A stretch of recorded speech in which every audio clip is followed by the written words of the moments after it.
po ba na meron po palang bagman etong si Sara Duterte, mga kababayan, at ngayon yung bagman po niya yung posibleng magdidiin po sa kanya, mga kababayan, sa mga pangungulimbat na ginawa po nito pong si Sara Duterte. At ang isa pa po dito, kung iisipin po nating mabuti, mga kababayan, kung hindi may impeach etong si Sara, pwede po siyang makulong. Yan po yung nakikita natin dyan. So ngayon, pakinggan po natin itong nakita po nating balita galing po sa Bilyonaryo News Channel. Ayon po dito, bagong affidavit laban kay BP Sara, lumutang umano'y maanumalyang confidential funds. Isinisiwalat na daw po, mga kababayan. At sino po yung nagsisiwalat? Yung posible na malapit kay Sara Duterte na kasama po niya na nangulimbat ng pera ng mamamayang Pilipino. So eto, pakinggan po natin. Wala pa mang isang taon mula nang ma-impeach si VP Sara, isang bagong affidavit ang lumutang. Kaugnay ng umano'y katiwaliang kinasasangkutan ng pangalawang Pangulo, kabilang ang umano'y maanumalyang paggamit sa kanyang confidential funds. Ayon sa sinumpaang salaysay ng isang Ramil Madriaga na nakuha ng Bilyonaryo News Channel, siya umano ang inatasan ng VP. Ito, mga kababayan, na siguro naman, lahat kayo medyo kilala nyo na kung sino si Madriaga. Si Madriaga po, mga kababayan, siya po yung dinadalaw ni Sara Duterte di umano dyan po sa BJMP ng hating gabi. At kaya po pala dinadalaw ni Sara Duterte yan, kasi nakikiusap si Sara Duterte na magwalang kibo na lamang po doon sa isyo ng maanumalyang confidential funds na hindi po maipaliwanag ni Sara Duterte. At ang isa pa dyan, mga kababayan, marami ding alam etong si Madriaga patungkol po sa mga pinasok ni Sara Duterte at patungkol dun sa Pogo, mga kababayan. Ang sabwatan ni Sara Duterte, pakikipagsabwatan niya dun po sa Pogo. Anyway, ituloy po natin. Nabumuo ng Vice Presidential Security Group noong manalo ito sa 2022 elections.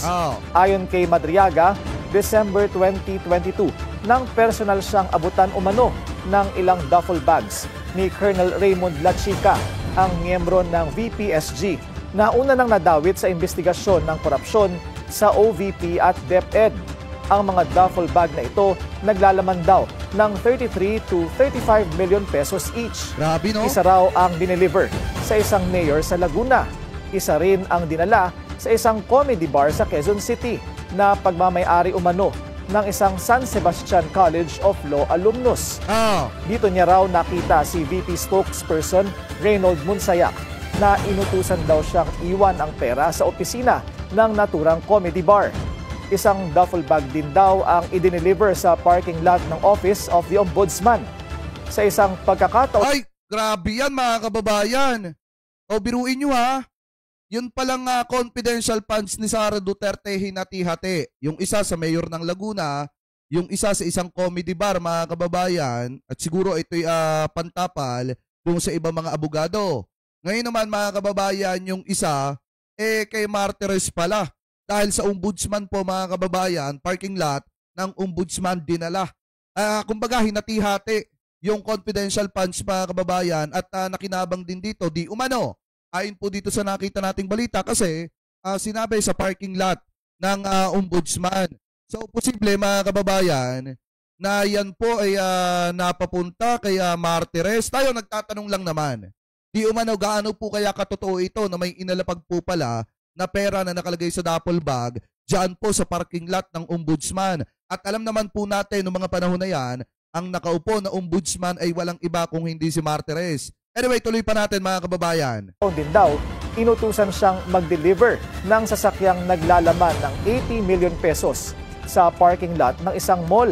Kalaunan, nakita niya umano itong minaneho ng asawa ni Ombudsman Prosecutor Ryan Kilala.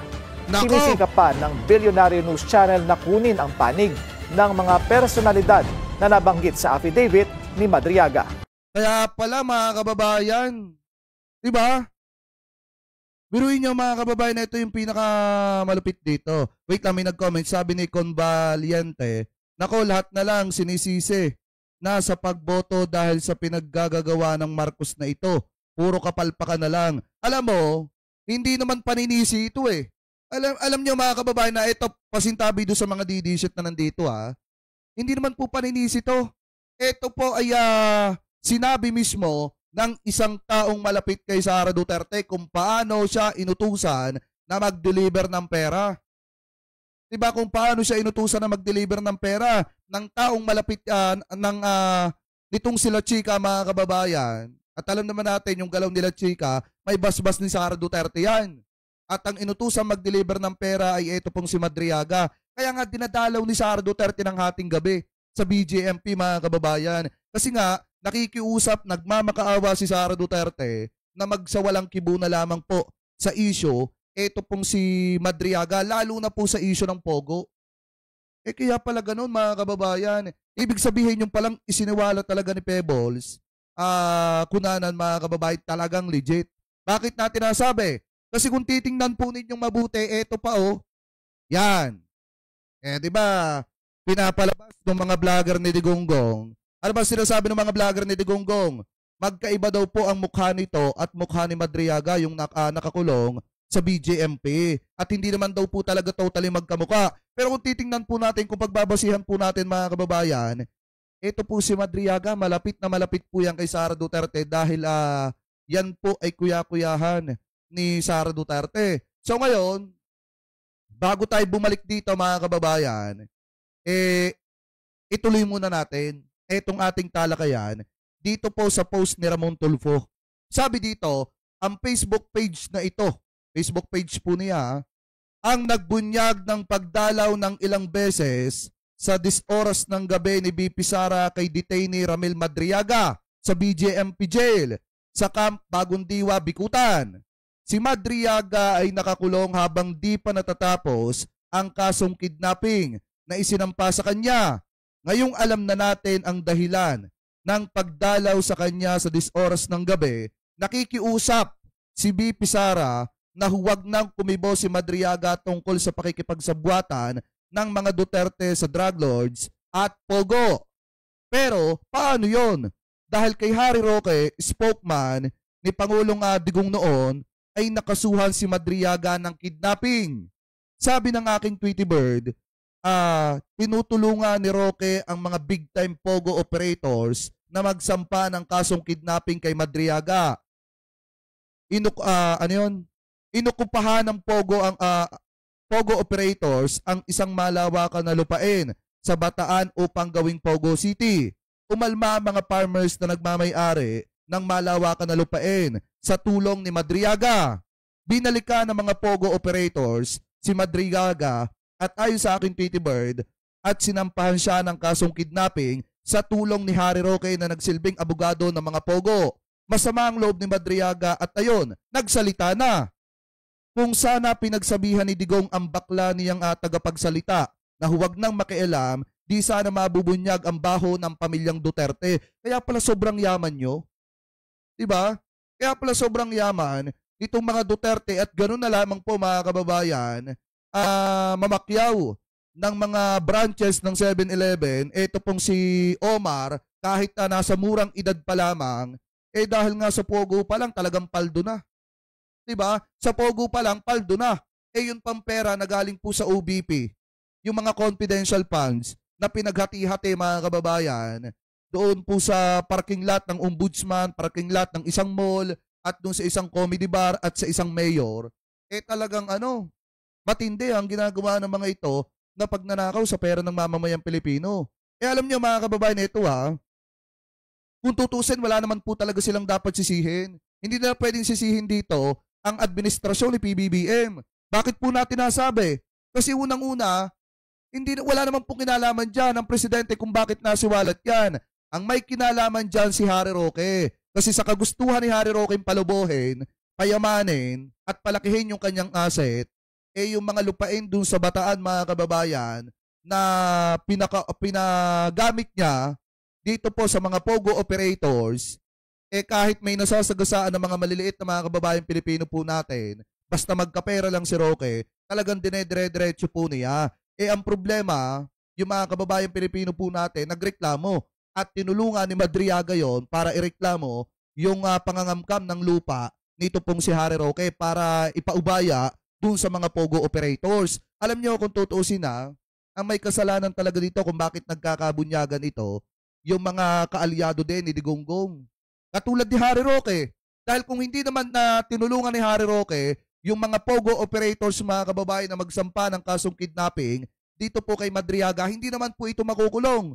At kapag hindi nakulong itong si Madriaga mga kababayan, hindi naman po tutugayan at idadaldal at sasabihin yung ugnayan ng mga Duterte dito po sa pogo at dun sa pakikipagsabwatan ng pamilyang Duterte sa mga drug lords.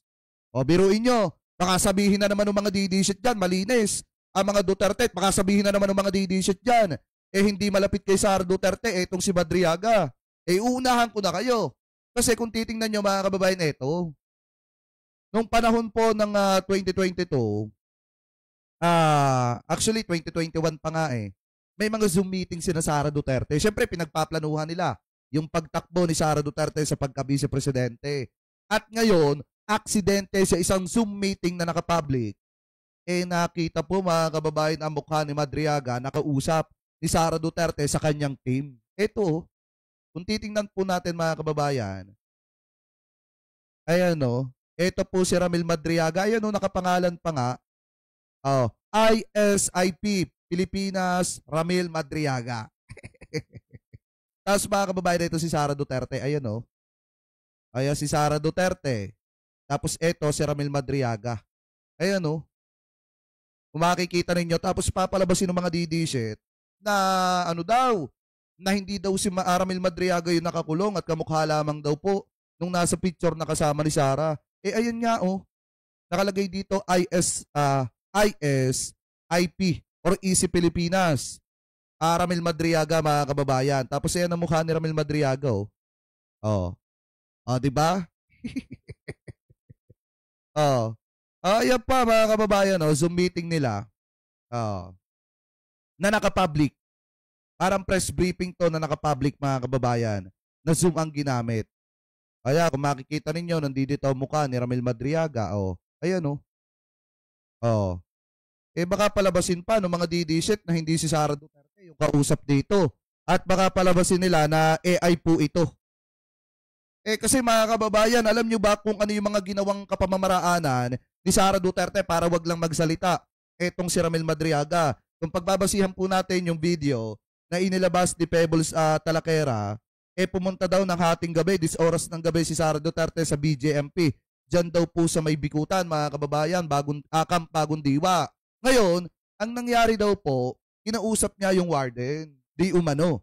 Tapos, sinabihan ni Sara Duterte na baka pwedeng gusto niya magbigay ng tulong mga kababayan at gusto niyang pag-aralin yung mga anak ng mga PDL, ng mga detainee.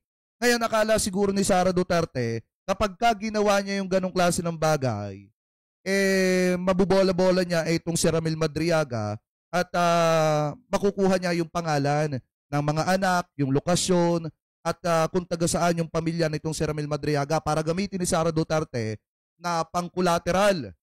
Para hindi magsalita itong si Ramil Madriaga. Kaso ang problema, matalino mga kababayan si Ramil Madriaga at hindi niya sinabi kung saan yung lokasyon ng kanyang pamilya at kung nasa saan yung kanyang mga anak. Kasi gagamitin daw po ni Sara Duterte yan para wag magsalita itong si Ramil Madriaga at para magsawalang kibo na lamang po sa ugnayan ng mga Duterte sa mga drug lords at maanumalyang pogo mga kababayan. At lalo na doon po sa pangungulimbat ni Sara Duterte ng pera sa DepEd mga kababayan at OBP. Yung confidential funds.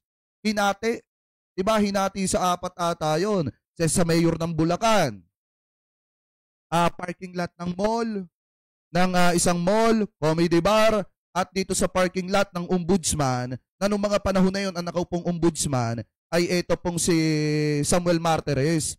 Siguro baka kaya tahimik, etong si Samuel Martires di umano. Tayo nagtatanong lang naman po bakit po kaya kayo tahimik nung panahon ni Sara Duterte? Isa po ba kayo sa nakinabang dito po sa confidential funds na sinasabi ni Ramil Madriaga na naibigay doon sa parking lot ng ombudsman? Kami nagtatanong lang po. Di po kami nag-aakusa. Diba? Gaano po kaya katotoo yun? Pinagati-hatian, hinati sa 4 na yung pera na para sa mamamayang Pilipino. Tapos mga kababayan, kung titingnan nyo pa dito o baka sabihin ng iba, fake news tayo. Eto, pakinggan nyo ulit Law alumnus. Dito niya raw ang comedy bar sa Quezon dineliver. Ang mga duffel bag na ito naglalaman daw ng 30 with sa investigasyon ng korupsyon sa OVP at DepEd. Ang mga duffel bag na ito naglalaman daw ng 33 to 35 million pesos each. Isa raw ang dineliver sa isang mayor sa Laguna. Isa rin ang dinala sa isang comedy bar sa Quezon City na pagmamay-ari umano ng isang San Sebastian College of Law alumnus. Dito niya raw nakita si VP spokesperson Reynold Munsayak na inutusan daw siyang iwan ang pera sa opisina ng naturang comedy bar. Isang duffel bag din daw ang idineliver sa parking lot ng Office of the Ombudsman. Sa isang pagkakataon din daw, inutusan siyang mag-deliver ng sasakyang naglalaman ng 80 million pesos sa parking lot ng isang mall. Kalaunan, nakita niya umano itong minaneho ng asawa ni Ombudsman Prosecutor Ryan Kilala. Sinisikap pa ng Billionaire News Channel na kunin ang panig ng mga personalidad na nabanggit sa affidavit ni Madriaga. Hindi mga kababayan, bukod pa yung naiwan sa Malacanang, yung sinasabing nadatnan doon na napakaraming pera, bukod pa yun. Ito po pinag-uusapan natin na ito, yung 125 million pesos mga kababayan na ginastos sa loob ng 11 days at yung iba pa mga pera na hinahabol kay Sara Duterte na pinagati-hatian pala sa 4 na beses mga kababayan. Diba? Biruin nyo kung gaano po katindi nito. Diba? Tapos sasabihin ng mga DDSEC, wag imbestigahan, unahin yung flood control. Inuuna na nga yung flood control Hindi ba pwede na sabay-sabayan?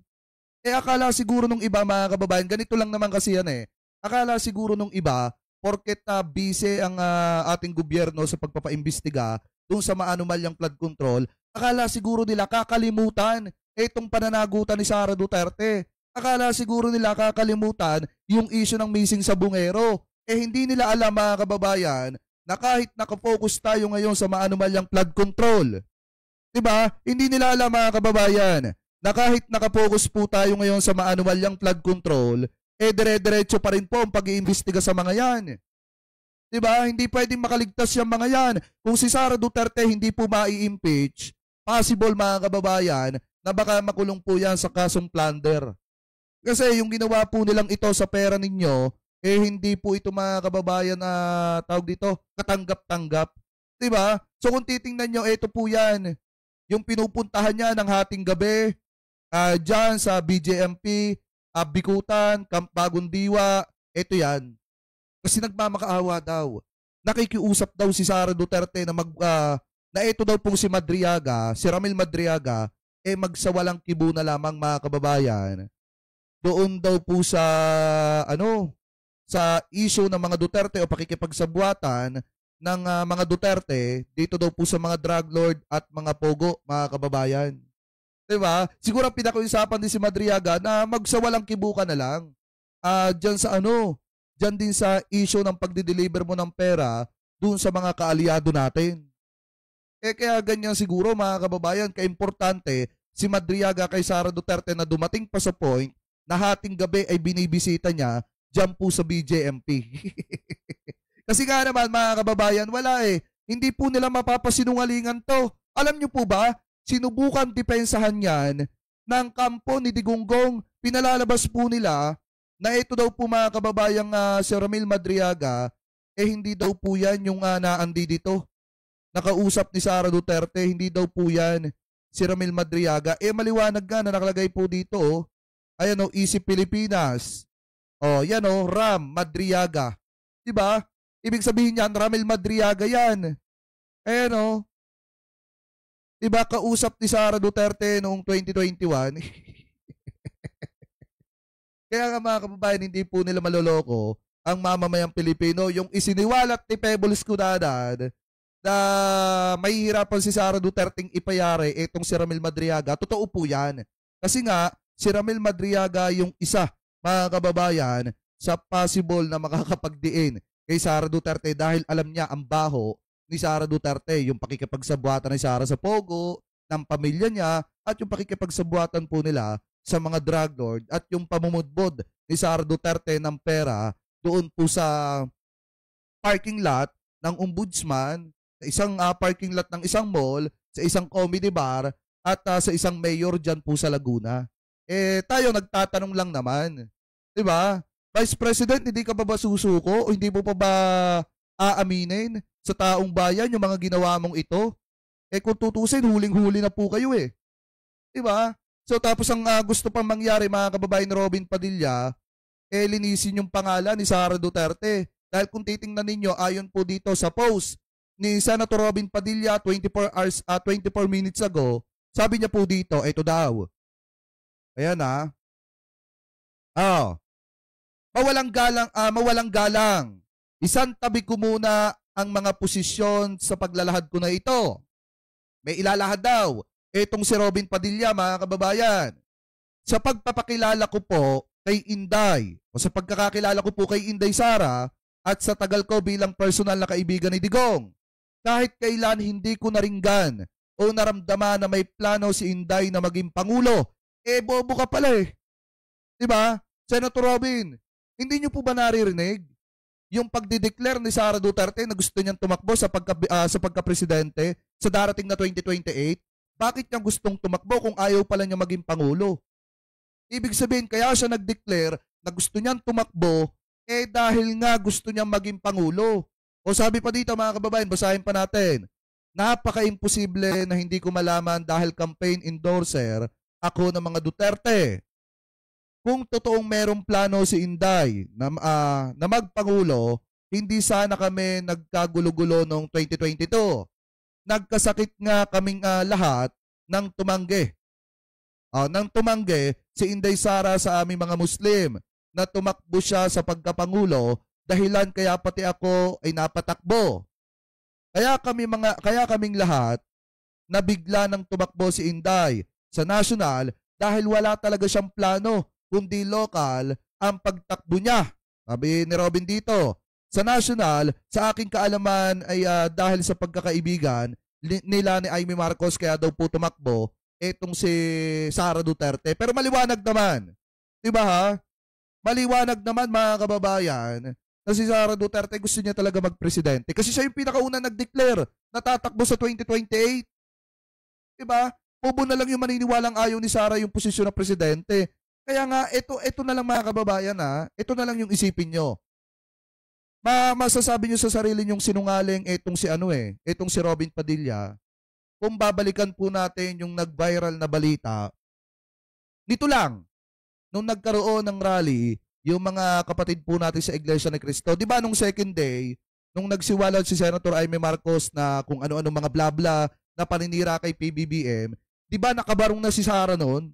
Pinaghahandaan na mga kababayan yung kanyang speech doon sa possible na proclamation na inaasahan ng mga DDS. Kaso nga lang ang problema, napahiya po noon si Sara Duterte. Yun po yung naging problema. Kaya nagmistulang yung mga pinlano po nila o pinagbalakan nilang gawin laban po kay Presidente noon. Anyway, shoutout po kay Ma'am Lalayna at saka sa BMB. Ayan, mega love shoutout po. So kung titingnan nyo mga kababayan, ito yung sinasabi dito ni Robin na walang balak, ito pong si Sara Duterte, isang malaking kalokohan po yan. Ang mahirap nga lang dito kay Senator Robin Padilla, sana makita mo yung pagtuga ni Madriaga na itinuturo na habang itinutumba yung mga kababayang Pilipino po natin nung panahon ni Digonggong, sila pala po ay nakikipagsabuatan sa mga drug lords. Ganun po katindi. Kaya pala itong si Michael Yang, hindi mapapanagot-nagot ng mga panahon ni Digonggong, kasi nga binigyan pa ng posisyon dahil nga kaalyado at siguro kasabwat mga kababayan. So kayo, kung kayo po ang tatanungin, ano po ang masasabi ninyo hingil po sa posibleng kakaharapin ni Sara Duterte na mabigat na kaso, lalo na at matigas yung ebidensya mga kababayan na makakapagdiin po o makakapagturo kay Sara Duterte sa kanyang posibleng pananagutan.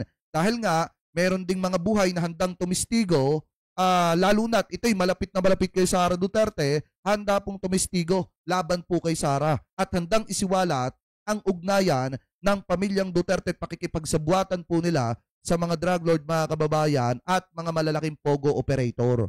So Sara Duterte, kung napapanood mo po ito, dapat murahin mo yan si Harry Roque. Dahil kung hindi dahil dyan, hindi makukulong si Madriaga na naging dahilan para isiwalat ni Madriaga yung mga baho po ninyo. Anyway, mga kababayan, kayo po, ano pa masasabi ninyo? Tingil po sa balita na yan. Comment below na lamang po kung ano pong opinion ninyo. Tingil po sa issue na yan.